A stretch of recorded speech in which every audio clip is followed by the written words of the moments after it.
कि मरने के बाद मुर्दा अपने घर वालों को कितने साल तक याद करता रहता है और रोता रहता है। हमारी आपसे रिक्वेस्ट है कि इस हकीकत को जानने के लिए इस वीडियो को आखिर तक जरूर देखिएगा। मेरे दोस्तों, हम में से हर एक ये जानता है कि ये दुनिया की जिंदगी बस थोड़ी सी है। एक न एक दिन हम में से हर एक को मरना है और इस खत्म होने वाली दुनिया को छोड़कर अपने असली ठिकाना आखिरत की तरफ जाना है। और मौत एक ऐसा दरवाजा है जिसमें से हर एक को गुजरना है, चाहे वो बच्चा हो, जवान हो या बूढ़ा हो, हर एक को मौत के दरवाजे में से गुजरना है। जिस तरह के अल्लाह तबारक व तआला कुरान पाक में इरशाद फरमाता है, कुल्लू नफ्सीन जाए कतुल मौत, कि हर जानदार को मौत का मजा चखना है। यानी हर वो चीज जिसके अंदर जान है उसको एक ना एक दिन मरना है। मेरे दोस्तों, दुनिया और आखिरत के बाद एक और दुनिया है जिसको हम आलम बरज़ख कहते हैं। मरने के बाद और कयामत से पहले तमाम जिन्हों इंसान की रूहों को अपने अमाल के हिसाब से इसमें रहना होता है, और रूह कहीं भी हो जिस्म के साथ उसका कनेक्शन रहता है। कब्र पर आने वालों को वो पहचानती है, और ये कहना कि फलां की रूह फलां के अंदर चली गई या इसने दोबारा जन्म लिया, ये अकीदा कुरान सुन्नत के खिलाफ है।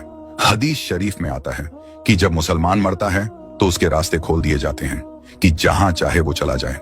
और हजरत सईद बिन मुसैयब रदियल्लाहु ताला अन्हो से मरवी है कि हजरत सलमान फारसी अब्दुल्ला बिन सलाम रदियल्लाहु ताला अन्हो जब हम आपस में मिले तो एक दूसरे से कहा कि अगर हम तीनों में से पहले कोई इंतकाल करता है तो बताना कि मौत के बाद उसके साथ क्या मामला हुआ। कहा, क्या जिंदे और मुर्दा भी मिलते हैं? तो फरमाया, हाँ, मुसलमान की रूह जन्नत में होती है और वो अपनी मर्जी से जहां चाहें जा सकती हैं। मेरे दोस्तों, अब सवाल ये है कि क्या मरने के बाद मुर्दे अपने घर वालों को याद करते हैं? जब किसी इंसान का इंतकाल होता है तो मरने वाले शख्स को यह मालूम होता है कि हम इस दुनिया से इंतकाल होकर आलम बरज़ख में आ गए हैं, और उसको ये सारी चीजें याद होती हैं कि हमारा घर है, मकान है, रिश्तेदार हैं, और हमारे बहन भाई भी हैं, और हमारी एक फैमिली है।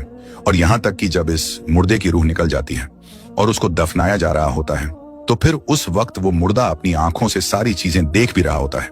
यानी कि उसकी रूह तमाम चीजों को देख रही होती है, और उसको पता होता है कि अब हमें कफन पहनाया जा रहा है और अब हमारे जनाजे को उठाया जा रहा है। लिहाजा नेक बंदे के जनाजे को लोग उठाते हैं तो वो कहता है, ऐ लोगों, जल्दी मुझे लेकर कब्रिस्तान की तरफ चलो और बहुत जल्द मुझे मेरे असली ठिकाने यानी कब्र के अंदर पहुंचा दो। क्योंकि उसको मौत पर ही पता चल जाता है कि उसके साथ आगे क्या होने वाला है। यानी आगे आने वाली जो मंजिलें हैं वो अच्छे हैं या मुश्किल हैं, सख्त हैं या आसान, उसको पहले से पता चल जाता है। क्योंकि रूह निकलते वक्त की जो तकलीफ होती है उसी से मरने वाले को यह अंदाजा हो जाता है, और उसको यह मालूम हो जाता है कि उसका आगे क्या अंजाम होने वाला है। इसी वजह से जो मोमिन बंदा होता है वो कहता है, मुझे जल्दी लेकर चलो और मुझे कब्र के अंदर उतार दो और मेरे असली ठिकाने तक मुझे पहुंचा दो। क्योंकि हुजूर नबी करीम सल्लल्लाहु ताला अलैहि वसल्लम ने इरशाद फरमाया, दुनिया मोमिन के लिए कैद खाना है और काफिर के लिए जन्नत है। मेरे दोस्तों, जब गुनाहगार और बेनमाजी इंसान की मौत होती है तो वो चिल्ला चिल्ला कर ये कहने की कोशिश करता है कि ऐ लोगों, तुम मुझे कहां लेकर जा रहे हो? ऐ मेरे बच्चों, यानी कि वो अपनी फैमिली से कहता है कि मैंने अपने बच्चों के लिए बहुत ज्यादा कमाया, इनके लिए घर और मकान बनाया, और अब तुम हमें हमारे घर से निकाल कर अंधेरी कोठरी यानी कब्र के अंदर क्यों डालने जा रहे हो? उसे बहुत घबराहट होती है तो वो कहने की कोशिश करता है कि ऐ लोगों, मुझे मत लेकर जाओ। बहरहाल मेरे दोस्तों, उसको जब कब्र के अंदर रख दिया जाता है तो उसको ये पता होता है कि अब हम कब्र के अंदर हैं और हमारी फैमिली और हमारे रिश्तेदार उस पिछली दुनिया में हैं जहां पर वो पहले रहता था। इसी वजह से रिवायत में आता है कि जब कोई इंसान अपने किसी मुर्दे की कब्र पर जाता है तो वो मुर्दा उस कब्र पर आने वाले को पहचानता भी है कि ये हमारा फलाना शख्स है। अगर बाप कब्र के अंदर है तो वो पहचान लेता है कि हमारी कब्र पर आया है, ये हमारा बेटा है, हमारा भाई है, हमारा रिश्तेदार है। जिस तरह के हजरत अबू हुरैरा रदियल्लाहु ताला अन्हु से मरवी है कि नबी करीम सल्लल्लाहु ताला अलैहि वसल्लम ने इरशाद फरमाया कि तुम में से जब कोई शख्स अपने भाई की कब्र पर या फिर उस शख्स की कब्र के पास से गुजरता है जिसको वो दुनिया के अंदर जानता था, और वो उसको सलाम कहता है, तो वो उसका सलाम सुनता भी है और उसके सलाम का जवाब भी देता है, और वो कब्र पर आने वाले को पहचानता भी है। और अगर कब्र पर उसका कोई प्यारा रिश्तेदार जाता है तो कब्र वाले को बहुत ज्यादा खुशी होती है। लेकिन अगर मुर्दा गुनहगार होता है और अपने गुनाहों की वजह से सजाएं भुगत रहा होता है तो वो कब्र वालों को पहचान कर भी उसकी तरफ कोई ध्यान नहीं देता, क्योंकि कब्र के अंदर उसकी जिंदगी बहुत कठिन हो जाती है और वो अजाब से परेशान हो रहा होता है। इसी वजह से उसका कब्र पर आने वालों की तरफ ध्यान नहीं होता। और जब हम किसी कब्रिस्तान पर जाते हैं और ये कहते हैं अस्सलामु अलैकुम या अहलल कबूर, तो वो कब्र वाले हमारे सलाम को सुनते भी हैं और हमारे सलाम का जवाब भी देते हैं। और बुखारी शरीफ की हदीस में है कि जब कोई शख्स अपने किसी मरहूम के लिए ईसाले सवाब करता है और जब उस ईसाले सवाब को तोहफा बनाकर उस मुर्दे को पेश किया जाता है तो वो बड़ा खुश होता है और उस वक्त उसको ऐसी खुशी मिलती है कि उससे पहले उसको ऐसी खुशी कभी भी नहीं मिली होती। बहरहाल मेरे दोस्तों, जो गुनहगार बंदा होता है उसे ये दुनिया बहुत याद आती है। वो ये कहता है कि हम बहुत ऐश की जिंदगी में थे, क्योंकि ये दुनिया की जिंदगी उसके लिए जन्नत थी। उसको कब्र के अंदर अजाब हो रहा होता है, इसी वजह से वो अपनी दुनिया की जिंदगी को याद करता है, क्योंकि दुनिया की जिंदगी के अंदर उसको सुख था और दुनिया की जिंदगी के अंदर वो इस तरह के अजाब में गिरफ्तार नहीं था। इसी वजह से गुनाहगार शख्स दुनिया की जिंदगी को याद करता रहता है और अपने घर वालों को याद करता रहता है। इसी वजह से इस्लाम में मरने वालों के लिए ईसाले सवाब करने को कहा गया है, क्योंकि ईसाले सवाब करने से जो गुनहगार होते हैं उनके गुनाहों की बख्शीश होती है और जो नेकोकार होते हैं उनके दर्जे बुलंद होते हैं। लिहाजा हमें हर हाल में अपने मरने वालों को याद रखना चाहिए और उनके लिए इसाले सवाब करते रहना चाहिए। और हमें चाहिए कि जब हम तौबा व इस्तगफार करें तो हम सिर्फ अपने लिए ही ना करें, बल्कि अपने तमाम रिश्तेदारों और मोमिनों के लिए भी करें।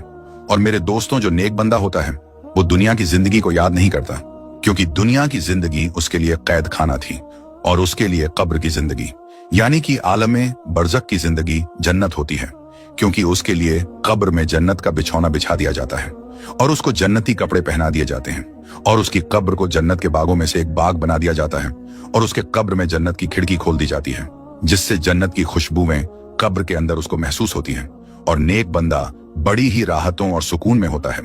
इसी वजह से उसको दुनिया की और अपने घर वालों की किसी किस्म की कोई टेंशन और फिक्र और परेशानी नहीं होती, क्योंकि अब वो अपनी उस जिंदगी में होता है जिसके अंदर उसको राहत और सुकून होता है और जिसके अंदर उसको हमेशा हमेशा रहना है।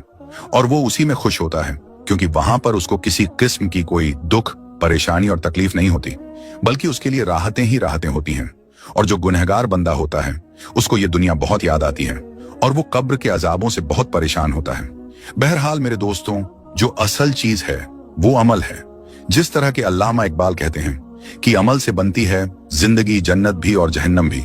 ये खाकी अपनी फितरत में न नूरी है न नारी, अमल पर ये सारी चीजें हैं। अगर इंसान के अमाल अच्छे हैं तो मौत से अच्छा कोई मैसेज नहीं, और अगर इंसान के अमाल खराब हैं तो मौत से बुरा उसके लिए कोई मैसेज नहीं।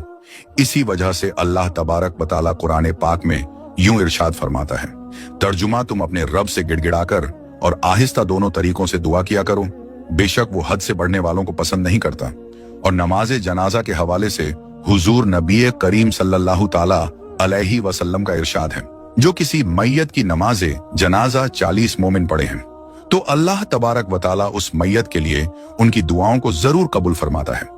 दूसरी रिवायत में है कि आप सल्लल्लाहु ताला अलैहि वसल्लम का इरशाद है, जिस मैयत की नमाजे जनाजा 100 मुसलमान पढ़े और उसके लिए दुआ करें तो उनकी दुआ अल्लाह ताला कबूल फरमाता है।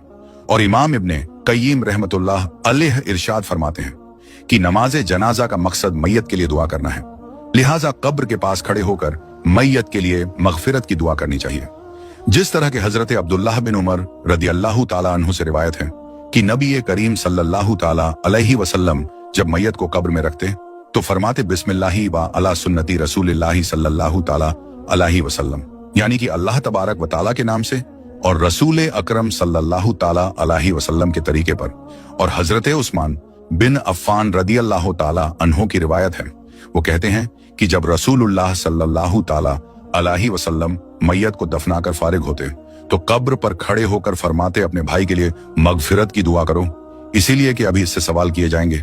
अल्लाह तबारक व तआला से दुआ है कि अल्लाह तबारक व तआला हमें नेक अमाल करने और गुनाहों से बचने की तौफीक अता फरमाए और अल्लाह तबारक व तआला हमें अपनी